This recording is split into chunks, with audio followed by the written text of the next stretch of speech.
ਦਿੱਲੀ ਵਿੱਚ ਬੀਤੇ ਦਿਨ 26 ਜਨਵਰੀ ਨੂੰ ਖੇਤੀਬਾੜੀ ਬਿੱਲਾਂ ਦੇ ਵਿਰੋਧ ਵਿੱਚ ਇੱਕ ਕਿਸਾਨੀ ਪਰੇਡ ਕੱਢੀ ਗਈ, ਜਿਸ ਲਈ ਦਿੱਲੀ ਪੁਲਿਸ ਅਤੇ ਕਿਸਾਨ ਜਥੇਬੰਦੀਆਂ ਵੱਲੋਂ ਇੱਕ ਤੈਅ ਰੂਟ ਉੱਤੇ ਸਹਿਮਤੀ ਬਣੀ। ਪਰ ਪਰੇਡ ਦੌਰਾਨ ਨੌਜਵਾਨ ਤੈਅ ਰੂਟ ਤੋਂ ਭਟਕ ਕੇ ਦਿੱਲੀ ਦੇ ਅੰਦਰ ਜਾ ਵੜੇ ਅਤੇ ਲਾਲ ਕਿਲ੍ਹੇ ਉੱਤੇ ਕੇਸਰੀ ਝੰਡਾ ਜਾ ਲਹਿਰਾਇਆ। ਇਸ ਦੌਰਾਨ ਨੌਜਵਾਨਾਂ ਨਾਲ ਪੁਲਿਸ ਦਾ ਟਕਰਾਅ ਵੀ ਹੋਇਆ। ਦਿੱਲੀ ਵਿੱਚ ਹੋਈ ਹਿੰਸਾ ਨੂੰ ਲੈ ਕੇ ਪੁਲਿਸ ਨੇ ਹੁਣ ਤੱਕ ਵੱਖ-ਵੱਖ ਥਾਣਿਆਂ ਵਿੱਚ ਅਣਪਛਾਤੇ ਲੋਕਾਂ ਉੱਤੇ ਕੁੱਲ 22 ਐਫਆਰ ਦਰਜ ਕੀਤੀਆਂ ਹਨ। ਇਸ ਦੌਰਾਨ ਪੰਜਾਬੀ ਕਲਾਕਾਰ ਦੀਪ ਸਿੱਧੂ ਅਤੇ ਲੱਖਾ ਸਿਧਾਣਾ ਤੇ ਹਿੰਸਾ ਭੜਕਾਉਣ ਦੇ ਇਲਜ਼ਾਮ ਹਨ। ਇਸ ਹਿੰਸਾ ਤੋਂ ਬਾਅਦ ਦੀਪ ਸਿੱਧੂ ਨੇ ਲਾਈਵ ਹੋ ਕੇ ਇਸ ਘਟਨਾਕ੍ਰਮ ਤੇ ਸਫਾਈ ਦੇਣ ਦੀ ਕੋਸ਼ਿਸ਼ ਕੀਤੀ ਹੈ। ਇਸ ਦੌਰਾਨ ਦੀਪ ਸਿੱਧੂ ਨੇ ਕਿਹਾ ਕਿ ਲੋਕ ਕਹਿ ਰਹੇ ਹਨ ਕਿ ਦੀਪ ਸਿੱਧੂ ਨੇ ਸ਼ਾਂਤੀ ਮਾਰਚ ਖਰਾਬ ਕਰ ਦਿੱਤਾ। ਉਹਨਾਂ ਕਿਹਾ ਕਿ ਇਹ ਸਭ ਸੰਗਤ ਨੇ ਆਪ ਮੁਹਾਰੇ ਕੀਤਾ ਹੈ। ਉਹਨਾਂ ਦਿੱਲੀ ਵਿੱਚ ਪਰੇਡ ਤੋਂ ਪਹਿਲਾਂ ਕਿਸਾਨ ਆਗੂਆਂ ਨਾਲ ਗੱਲ ਕਰਨ ਦੀ ਕੋਸ਼ਿਸ਼ ਕੀਤੀ ਸੀ, ਪਰ ਉਹਨਾਂ ਨੂੰ ਇਗਨੋਰ ਕੀਤਾ ਗਿਆ। ਉਹਨਾਂ ਕਿਸਾਨ ਆਗੂਆਂ ਨੂੰ ਸਾਂਝਾ ਫੈਸਲਾ ਲੈਣ ਦੀ ਅਪੀਲ ਵੀ ਕੀਤੀ। ਸੁਣੋ ਦੀਪ ਸਿੱਧੂ ਨੇ ਲਾਈਵ ਹੋ ਕੇ ਹੋਰ ਕੀ ਕਿਹਾ। ਵਾਹਿਗੁਰੂ ਜੀ ਕਾ ਖਾਲਸਾ, ਵਾਹਿਗੁਰੂ ਜੀ ਕੀ ਫਤਿਹ। ਦੋ ਚਾਰ ਗੱਲਾਂ ਕਰਨੀਆਂ ਸੀ।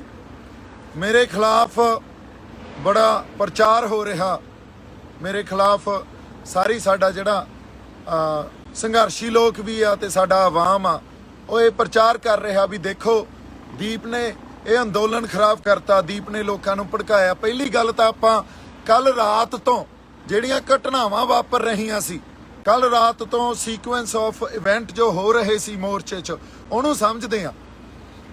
ਪਹਿਲਾਂ ਸਾਡੇ ਪੰਧੇਰ ਸਾਹਿਬ ਤੇ ਪੰਨੂ ਸਾਹਿਬ ਨੇ ਇਹ ਗੱਲ ਮੋਰਚੇ ਦੀ ਸਟੇਜ ਤੋਂ ਆਖੀ ਵੀ ਅਸੀਂ ਪੁਲਿਸ ਵਾਲੇ ਦਿੱਤੇ ਹੋਏ ਰੂਟ ਤੋਂ ਆਪਦਾ ਮਾਰਚ ਨਹੀਂ ਕੱਢਾਂਗੇ, ਰੋਸ ਮਾਰਚ ਨਹੀਂ ਕੱਢਾਂਗੇ, ਅਸੀਂ ਦਿੱਲੀ ਦੇ ਅੰਦਰ ਜਾਵਾਂਗੇ। ਹੁਣ ਉਸ ਤੋਂ ਬਾਅਦ ਸੰਯੁਕਤ ਕਿਸਾਨ ਮੋਰਚੇ 'ਚ ਇੱਕ ਆਮ ਸਹਿਮਤੀ ਹੋਈ, ਆਗੂਆਂ 'ਚ ਆਪਸੀ ਸਹਿਮਤੀ ਇਹ ਹੋਈ ਵੀ ਉਹਨਾਂ ਨੇ ਆਪਦਾ ਜੋ ਰੂਟ ਪਹਿਲਾਂ ਤੈਅ ਕੀਤਾ ਸੀ ਵੀ ਰਿੰਗ ਰੋਡ ਤੇ ਜਾਣਾ, ਉਹਨੂੰ ਚੇਂਜ ਕਰਕੇ ਪੁਲਿਸ ਵੱਲੋਂ ਦਿੱਤੇ ਹੋਏ ਰੂਟ ਤੇ ਸਹਿਮਤੀ ਜਤਾਈ। ਉਸ ਵੇਲੇ ਵੀ ਤੁਸੀਂ ਮੇਰੇ ਸਾਰੇ ਵੀਡੀਓ ਦੇਖ ਲਓ, ਉਹਦੇ 'ਚ ਇਹ ਗੱਲ ਕਹੀ ਗਈ ਆ ਵੀ ਇੱਕ ਸਾਂਝਾ ਫੈਸਲਾ ਲੈ ਲਓ, ਕਿਉਂਕਿ ਸੰਗਤ ਦਾ ਜਿਹੜਾ ਰੌਂ ਆ, ਸੰਗਤ 'ਚ ਜਿਹੜਾ ਇਸ ਟਾਈਮ ਸੰਗਤ ਦਾ ਫੈਸਲਾ ਕੁਝ ਹੋਰ ਆ, ਸੰਗਤ ਦੇ ਜਜ਼ਬਾਤ ਆ ਜਿਹੜੇ ਕੁਝ ਹੋਰ ਆ, ਪਰ ਜੋ ਸਾਡੇ ਆਗੂ ਸਹਿਬਾਨ ਤੈਅ ਕਰੀ ਪਏ ਆ ਉਹ ਕੁਝ ਹੋਰ ਆ। ਸੋ ਇਸ ਕਰਕੇ ਕੱਲ ਰਾਤ ਨੂੰ ਸੰਯੁਕਤ ਕਿਸਾਨ ਮੋਰਚੇ ਦੀ ਸਟੇਜ ਤੋਂ ਉੱਥੇ ਨੌਜਵਾਨਾਂ ਨੇ ਬਹੁਤ ਜ਼ਿਆਦਾ ਆਪਦੇ ਜੋਸ਼ ਨਾਲ ਤੇ ਇਹ ਕਹਿ ਲਓ ਨਾਲ ਹੋਸ਼ ਨਾਲ ਵੀ ਆਪਦਾ ਰੋਸ ਪ੍ਰਗਟ ਕੀਤਾ ਵੀ ਅਸੀਂ ਦਿੱਲੀ ਦੇ ਅੰਦਰ ਜਾਣਾ ਤੇ ਅਸੀਂ ਜੋ ਪ੍ਰੋਗਰਾਮ ਤੁਸੀਂ ਜਿਹੜੇ ਰੂਟ ਦਾ ਦੇ ਰਹੇ ਹੋ, ਜੋ ਸਰਕਾਰ ਨੇ ਦਿੱਤਾ ਜਾਂ ਪੁਲਿਸ ਨੇ ਦਿੱਤਾ, ਉੱਥੇ ਰੋਸ ਮਾਰਚ ਨਹੀਂ ਕਰਨਾ। ਇਹ ਗੱਲ ਜਦੋਂ ਅਸੀਂ ਸਟੇਜ ਤੋਂ ਉਹ ਮੌਕਾ ਵੀ ਸੰਭਾਲਿਆ ਤੇ ਕਿਸਾਨ ਆਗੂਆਂ ਨਾਲ ਸ਼ੇਅਰ ਕੀਤੀ ਵੀ ਆਪਾਂ ਬੈਠ ਕੇ ਇੱਕ ਸਾਂਝਾ ਫੈਸਲਾ ਲਈਏ, ਤੇ ਇਸ ਗੱਲ ਨੂੰ ਇਗਨੋਰ ਕੀਤਾ ਗਿਆ। ਪਬਲਿਕ ਸੈਂਟੀਮੈਂਟ ਨੂੰ ਜਾਂ ਲੋਕਾਂ ਦੇ ਜੈਨੂਇਨ ਸੈਂਟੀਮੈਂਟ ਨੂੰ ਇਗਨੋਰ ਕੀਤਾ ਗਿਆ ਤੇ ਇਹ ਗੱਲ ਕਹੀ ਗਈ ਜੋ ਅਸੀਂ ਕਵਾਂਗੇ ਅਸੀਂ ਉਹੀ ਕਰਾਂਗੇ ਹੁਣ। ਸੋ ਔਰ ਸੰਗਤ ਨੂੰ ਵੀ ਉਹੀ ਕਰਨਾ ਪਊਗਾ। ਇਸ ਤੋਂ ਬਾਅਦ ਅਗਲੀ ਗੱਲ ਜਦੋਂ ਇਹ ਹੋਈ ਵੀ ਸਵੇਰੇ ਪੰਧੇਰ ਸਾਹਿਬ ਤੇ ਪੰਨੂ ਸਾਹਿਬ ਅੱਗੇ ਲੱਗੇ, ਉਹਨਾਂ ਦੇ ਟਰੈਕਟਰ ਤੇ ਉਹਨਾਂ ਦੀ ਜਥੇਬੰਦੀ ਅੱਗੇ ਸੀ, ਤੇ ਫਿਰ ਸੰਗਤ ਨੇ ਆਪ ਮੁਹਾਰੇ। ਹੁਣ ਦੀਪ ਸਿੱਧੂ ਕਹਿੰਦੇ ਲੋਕਾਂ ਨੂੰ ਭੜਕਾ ਗਿਆ। ਤੁਸੀਂ ਇੱਕ ਗੱਲ ਸੋਚੋ ਵੀ ਲੱਖਾਂ ਲੋਕ ਕੱਲਾ ਦੀਪ ਸਿੱਧੂ ਭੜਕਾ ਗਿਆ।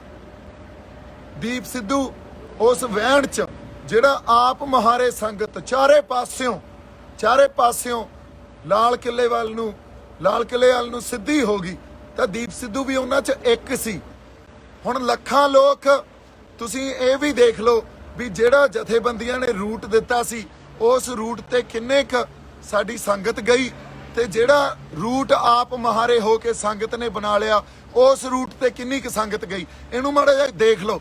ਤੇ 4 ਮੋਰਚੇ ਤੋੜ ਕੇ 4 ਥਾਵਾਂ ਤੋਂ ਬੈਰੀਕੇਡਿੰਗ ਤੋੜ ਕੇ ਸੰਗਤ ਲਾਲ ਕਿਲ੍ਹੇ 'ਚ ਦਾਖਲ ਹੋਈ, ਲਾਲ ਕਿਲ੍ਹੇ 'ਚ ਪਹੁੰਚੀ। ਉੱਥੇ ਮੈਂ ਤਾਂ ਕੀ, ਉੱਥੇ ਜੋ ਸਾਡੀਆਂ ਰੂਹਾਂ ਸੀਗੀਆਂ ਉਹਨਾਂ 'ਚ ਜੋ ਇੱਕ ਵਹਿਣ ਸੀ, ਉਹ ਸਾਰੇ ਉਸ ਵਹਿਣ 'ਚ ਬਹਿ ਗਏ ਤੇ ਅਸੀਂ ਕੋਈ ਵੀ ਪੋਸਟ ਤੋਂ ਝੰਡਾ ਨਹੀਂ ਲਾਹਿਆ। ਆਪਦਾ ਝੰਡਾ ਜਾ ਕੇ ਨਿਸ਼ਾਨ ਸਾਹਿਬ ਤੇ ਕਿਸਾਨ ਮਜ਼ਦੂਰ ਏਕਤਾ ਦਾ ਜਿਹੜਾ ਝੰਡਾ ਉੱਥੇ ਜਾ ਕੇ ਚੜਾਇਆ।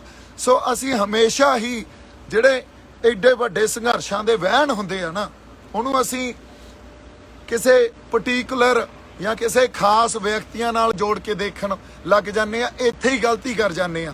ਇਹ ਫਿਰ ਸਾਰੇ 5-10 ਲੋਕ ਲੱਖ ਲੋਕ 5 ਤੋਂ 10 ਲੱਖ ਲੋਕ ਹੋ ਸਕਦਾ ਗਿਣਤੀ ਇਦੋਂ ਵੀ ਵੱਡੀ ਹੋਵੇ, ਉਹ ਸਾਰੇ ਹੀ ਕਲਪਰੇਟ ਹੋ ਗਏ, ਉਹ ਸਾਰੇ ਹੀ ਵਿਲਨ ਹੋ ਗਏ ਕਿ ਕੱਲਾ ਦੀਪ ਸਿੱਧੂ ਵਿਲਨ ਹੋ ਗਿਆ। ਤੁਸੀਂ ਇਹੀ ਪਹਿਲਾਂ ਇਤਿਹਾਸ 'ਚ ਅਸੀਂ ਗਲਤੀਆਂ ਕੀਤੀਆਂ, ਅਸੀਂ ਸੰਘਰਸ਼ਾਂ ਦੇ ਵਹਿਣ ਨੂੰ ਕਿਸੇ ਖਾਸ ਸ਼ਖਸੀਅਤ ਦੇ ਨਾਲ ਜੋੜ ਕੇ ਦੇਖਣ ਲੱਗ ਜਾਂਦੇ ਆ ਤੇ ਇੱਕ ਬੰਦੇ ਨੂੰ ਵਿਲਨ ਬਣਾ ਦਿੰਨੇ ਆ। ਨਹੀਂ, ਉੱਥੇ ਸਾਰੀ ਸੰਗਤ ਦਾ ਜਿਹੜਾ ਰੌਂ ਸੀ, ਸੰਗਤ ਦਾ ਫੈਸਲਾ ਸੀ, ਉਹ ਦਿੱਲੀ ਜਾਣ ਦਾ ਸੀ, ਦਿੱਲੀ ਐਂਟਰ ਹੋਣ ਦਾ ਸੀ। ਜਦੋਂ ਅਸੀਂ ਦਿੱਲੀ ਐਂਟਰ ਹੋਏ ਉਦੋਂ ਬਾਅਦ ਫਿਰ ਜਿਉਂ-ਜਿਉਂ ਰਸਤਾ ਬਣਦਾ ਗਿਆ ਤਿਉਂ-ਤਿਉਂ ਉਧਰ ਨੂੰ ਵਧਦੇ ਗਏ। ਜਦੋਂ ਮੈਂ ਲਾਲ ਕਿਲੇ ਪਹੁੰਚਿਆ ਮੇਰੇ ਖਿਆਲ 'ਚ ਉੱਥੇ ਘੱਟੋ ਘੱਟ ਲੱਖ ਬੰਦੇ ਤੋਂ ਵੱਧ ਇਕੱਠ ਆਲਰੇਡੀ ਸੀਗਾ। ਸੋ ਮੇਰੇ ਕਿਸੇ ਵੀਡੀਓ 'ਚ ਜਾਂ ਕਿਸੇ ਹੋਰ ਵੀਡੀਓ 'ਚ ਵੀ ਇਹ ਦਿਖਾ ਦਿਓ ਵੀ ਦੀਪ ਸਿੱਧੂ ਸਾਰੇ ਨੂੰ ਅੱਗੇ ਲੱਗ ਕੇ ਲਾਲ ਕਿਲਾ ਲੈ ਗਿਆ ਹੋਵੇ। ਮੈਂ ਚਲੋ ਸਾਡੇ ਲੋਕ ਤਾਂ ਭੋਲੇ ਆ, ਉਹਨਾਂ ਨੂੰ ਜੋ ਤੁਸੀਂ ਗੱਲ ਕਹੋਗੇ ਕਈ ਵਾਰੀ ਮੰਨ ਲੈਂਦੇ ਆ, ਪਰ ਜਿਹੜੇ ਸਾਡੇ ਇੰਟੈਲੈਕਚੁਅਲਸ ਵੀ ਆ, ਜਿਹੜੇ ਗੱਲਾਂ ਨੂੰ ਸਮਝਦੇ ਆ, ਉਹ ਵੀ ਇਹ ਗੱਲਾਂ ਕਰੀ ਜਾਂਦੇ ਆ। ਤਾਂ ਇਸ ਗੱਲ ਦਾ ਤਾਂ ਅਫਸੋਸ ਹੀ ਕੀਤਾ ਜਾ ਸਕਦਾ। ਮੈਂ ਮੋਰਚੇ ਤੋਂ ਜਾਂ ਸਾਡੇ ਕਿਸਾਨਾਂ ਦੇ ਜਿਹੜੇ ਸਾਡੇ ਹਿੱਤ ਆ ਉਹ ਤੋਂ ਵੱਡਾ ਨਹੀਂ ਆ। ਆਪਾਂ ਇੱਥੇ ਭੜਕਾਉਣ ਨਹੀਂ ਆਏ। ਹਮੇਸ਼ਾ ਜਦੋਂ ਇਤਿਹਾਸ 'ਚ ਕੋਈ ਇਹੋ ਜਿਹੀਆਂ ਘਟਨਾਵਾਂ ਵਾਪਰਦੀਆਂ ਉਸ ਵੇਲੇ ਇੱਕੋ ਹੀ ਗੱਲ ਕਹੀ ਜਾਂਦੀ ਆ, ਫਲਾਣੇ ਬੰਦੇ ਨੇ ਭੜਕਾਤਾ। ਨਹੀਂ, ਉਹ ਇੱਕ ਵਹਿਣ ਹੁੰਦਾ, ਉਸ ਵਹਿਣ 'ਚ ਹਰ ਕੋਈ ਵਹਿ ਜਾਂਦਾ। ਜਿਵੇਂ ਮੈਂ ਵਹਿ ਗਿਆ, ਜਿਵੇਂ ਬਾਕੀ ਸਾਡੇ 5 ਲੱਖ 10 ਲੱਖ ਲੋਕ ਵਹਿ ਗਏ, ਇੱਕ ਵਹਿਣ ਸੀ ਉਹ। ਸੋ ਉੱਥੇ ਕੋਈ ਵੀ ਹੁੰਦਾ ਉਹੀ ਕਰਦਾ ਜੋ ਅਸੀਂ ਕਰਨ ਗਏ ਸੀ। ਤੇ ਅਸੀਂ ਕਿਸੇ ਜਗ੍ਹਾ ਜਾ ਕੇ ਆਪਦੀ ਆਵਾਜ਼ ਬੁਲੰਦ ਕਰਾਂਗੇ, ਸਿੰਬੋਲਿਕਲੀ ਨਿਸ਼ਾਨ ਸਾਹਿਬ ਤੇ ਕਿਸਾਨੀ ਦਾ ਝੰਡਾ ਲਾਵਾਂਗੇ। ਔਰ ਤਿਰੰਗਾ ਦਾ ਪਿੱਛੇ ਝੂਲ ਰਿਹਾ, ਇੱਥੇ ਸਾਡੇ ਪੰਥ ਮਹਾਰਾਜ ਦੇ ਨਿਸ਼ਾਨ ਝੂਲ ਰਹੇ ਆ, ਕਿਉਂਕਿ ਸਾਡੇ ਮੋਰਚੇ 'ਚ ਦੇਖ ਲਓ ਤੁਸੀਂ, ਨਿਸ਼ਾਨ ਸਾਹਿਬ ਤੇ ਕਿਸਾਨੀ ਦੇ ਝੰਡੇ ਹੀ ਆ ਨਾ, ਹੋਰ ਤਾਂ ਸਾਡੇ ਕੋਲੇ ਕੁਝ ਨਹੀਂ ਆ। ਸੋ ਆਪਾਂ ਕੋਈ ਹਿੰਸਾ ਨਹੀਂ ਕੀਤੀ, ਕਿਸੇ ਨੂੰ ਨਹੀਂ ਭੜਕਾਇਆ। ਅਸੀਂ ਕਿਹੜਾ ਕਿਸੇ ਨੂੰ ਮਾਰਨ ਗਏ ਸੀ, ਸਾਡੇ ਖਾਲੀ ਹੱਥ ਸੀ, ਹੱਥਾਂ 'ਚ ਝੰਡੇ ਸੀ ਤੇ ਟਰੈਕਟਰਾਂ ਤੇ ਕਾਰਾਂ ਤੇ ਅਸੀਂ ਗਏ ਆ। ਹੁਣ ਤੁਸੀਂ ਦੇਖੋ, ਇਹਨੂੰ ਹਿੰਸਕ ਕਹੋਗੇ, ਮੈਂ ਕਿੱਦੇ ਦਾ ਇੱਕ ਗੱਲ ਕਹੀ ਜਾਣਾ। ਹਾਂਜੀ, ਬਾਕੀ ਅਸੀਂ ਜਾਬਤੇ 'ਚ ਰਹੇ ਆ, ਕਿਸੇ ਨੂੰ ਕਿਸੇ ਪਬਲਿਕ ਪ੍ਰਾਪਰਟੀ ਨੂੰ ਨੁਕਸਾਨ ਨਹੀਂ ਪਹੁੰਚਾਇਆ। ਜੇ ਸਾਡੇ ਤੇ ਅੱਗੋਂ ਉਹਨਾਂ ਨੇ ਕੋਈ ਲਾਠੀ ਚਾਰਜ ਕੀਤਾ ਜਾਂ ਹਮਲਾ ਕੀਤਾ, ਉਹਦਾ ਮਾੜਾ ਮੋਟਾ ਕਿਸੇ ਨੇ ਜਵਾਬ ਦਿੱਤਾ, ਪਰ ਕੋਈ ਪਬਲਿਕ ਪ੍ਰਾਪਰਟੀ ਨੂੰ, ਕਿਸੇ ਪੁਲਿਸ ਫੋਰਸ ਨੂੰ ਅਸੀਂ ਨੁਕਸਾਨ ਨਹੀਂ ਪਹੁੰਚਾਇਆ। ਕਿਤੇ ਹੋਰ ਛੋਟੀ ਮੋਟੀ ਘਟਨਾ ਕੋਈ ਹੋ ਗਈ ਹੋਵੇ, ਆਪਸੀ ਬਹਿਸਬਾਜ਼ੀ ਹੋ ਗਈ ਹੋਵੇ, ਉਹਦੇ ਲਈ ਵੀ ਅਸੀਂ ਇਹ ਕਹਿੰਦੇ ਆ ਵੀ ਐਡੇ ਵੱਡੇ ਅੰਦੋਲਨ 'ਚ ਕਈ ਵਾਰੀ ਆਪਸੀ ਇਹ ਗੱਲ ਵਾਪਰ ਜਾਂਦੀ ਆ। ਪਰ ਓਵਰਆਲ ਤੁਸੀਂ ਦੇਖ ਲਓ, ਕੋਈ ਕਿਸੇ ਲੁੱਟ ਖਸੁੱਟ 'ਚ ਨਹੀਂ ਪਏ, ਕਿਸੇ ਪ੍ਰਾਪਰਟੀ ਨੂੰ, ਕਿਸੇ ਵਿਅਕਤੀ ਨੂੰ ਨੁਕਸਾਨ ਨਹੀਂ ਪਹੁੰਚਾਇਆ। ਉੱਥੇ ਜਾ ਕੇ ਅਸੀਂ ਸਿੰਬੋਲਿਕਲੀ ਇੱਕ ਆਪਦਾ ਰੋਸ ਦਰਜ ਕੀਤਾ। ਇੰਨੀ ਕੁ ਗੱਲ ਸੀ, ਇੱਥੇ ਕੋਈ ਭੜਕਾ ਕੇ ਨਹੀਂ ਲੈ ਕੇ ਗਿਆ। ਕੱਲਾ ਦੀਪ ਸਿੱਧੂ ਨਹੀਂ ਸੀ, ਉੱਥੇ ਲੱਖਾਂ ਲੋਕ ਸੀ। ਤੁਸੀਂ ਜੇ ਸੰਘਰਸ਼ਾਂ ਨੂੰ ਇੰਨੀ ਤੰਗ ਨਜ਼ਰੀ ਨਾਲ ਦੇਖਣ ਲੱਗ ਜਾਓਗੇ ਵੀ ਦੀਪ ਸਿੱਧੂ ਭੜਕਾ ਕੇ ਲੈ ਗਿਆ, ਤਾਂ ਮੈਨੂੰ ਲੱਗਦਾ ਫਿਰ ਇਹ ਸਾਡੇ ਲਈ ਕੋਈ ਬਾਹਲੀ ਵਧੀਆ ਗੱਲ ਨਹੀਂ ਆ। ਫਿਰ ਤਾਂ ਇਤਿਹਾਸ ਤੋਂ ਅਸੀਂ ਕੁਝ ਵੀ ਨਹੀਂ ਸਿੱਖਿਆ, ਅੱਜ ਤੱਕ ਇਤਿਹਾਸ ਤੋਂ ਕੁਝ ਵੀ ਨਹੀਂ ਸਿੱਖਿਆ। ਸੋ ਮੈਂ ਬੇਨਤੀ ਕਰਦਾ ਸਾਡੇ ਜਿਹੜੇ ਸਾਰੇ ਸੰਘਰਸ਼ੀ ਬੰਦੇ ਆ ਤੇ ਕਿਸਾਨ ਜਥੇਬੰਦੀਆਂ ਦੇ ਆਗੂਆਂ ਨੂੰ ਹੁਣ ਖਾਸ ਕਰਕੇ, ਵੀ ਤੁਸੀਂ ਬੜਾ ਕੁਝ ਮੇਰੇ ਖਿਲਾਫ ਬੋਲ ਰਹੇ ਹੋ, ਤੁਸੀਂ ਬੜਾ ਕੁਝ ਇਹ ਪ੍ਰਚਾਰ ਕਰ ਰਹੇ ਹੋ ਵੀ ਦੀਪ ਸਿੱਧੂ ਗਦਾਰ ਆ, ਦੀਪ ਸਿੱਧੂ ਬੀਜੇਪੀ ਦਾ ਬੰਦਾ, ਦੀਪ ਸਿੱਧੂ ਆਰਐਸਐਸ ਦਾ ਬੰਦਾ। ਇੱਕ ਗੱਲ ਸੋਚੋ, ਤੁਸੀਂ ਸੰਗਤ ਦੇ ਜਿਹੜੇ ਸੈਂਟੀਮੈਂਟਸ ਹੀ ਨਹੀਂ ਅੱਜ ਤੱਕ ਸਮਝੇ, ਤੇ ਤੁਸੀਂ ਵੀ ਉਹੀ ਗੱਲ ਕਰ ਰਹੇ ਹੋ ਜੋ ਸਰਕਾਰ ਗੱਲ ਕਰਦੀ ਆ ਵੀ ਇਹ ਸ਼ਰਾਰਤੀ ਅਨਸਰ ਆ, ਇਹਨਾਂ ਲੋਕਾਂ ਨੂੰ ਸ਼ਰਾਰਤੀ ਅਨਸਰ ਕਹਿ ਦੇਣਾ, ਇਹਨਾਂ ਨੂੰ ਅੱਤਵਾਦੀ ਕਹਿ ਦੇਣਾ। ਇੱਥੇ ਸਾਰੇ ਕਿਸਾਨ ਆ, ਸਾਰੇ ਆਪਦੇ ਇੱਕ ਜਾਬਤੇ 'ਚ ਰਹਿ ਕੇ ਪੀਸਫੁਲ ਰੋਸ ਜਤਾਉਣ ਗਏ ਸੀ।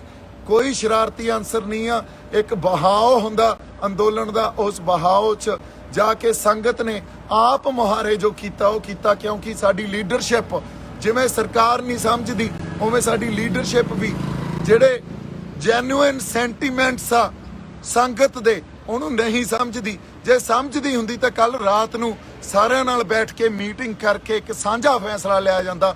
ਮੇਰੀਆਂ ਕੱਲ ਤੱਕ ਦੀਆਂ ਪੋਸਟਾਂ ਦੇਖ ਲਓ, ਤੇ ਮੈਂ ਹੁਣ ਵੀ ਕਹਿ ਰਿਹਾ ਵੀ ਅਸੀਂ ਏਕੇ 'ਚ ਰਹੀਏ।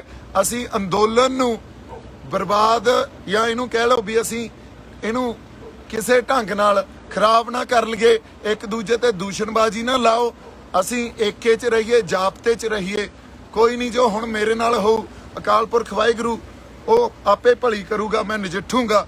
ਸੋ ਬਾਕੀ ਤੁਸੀਂ ਸਾਰੇ ਚੜ੍ਹਦੀ ਕਲਾ 'ਚ ਰਹੋ, ਏਕੇ 'ਚ ਰਹੋ, ਉਸ ਅਕਾਲ ਪੁਰਖ ਵਾਹਿਗੁਰੂ ਤੇ ਭਰੋਸਾ ਰੱਖੋ।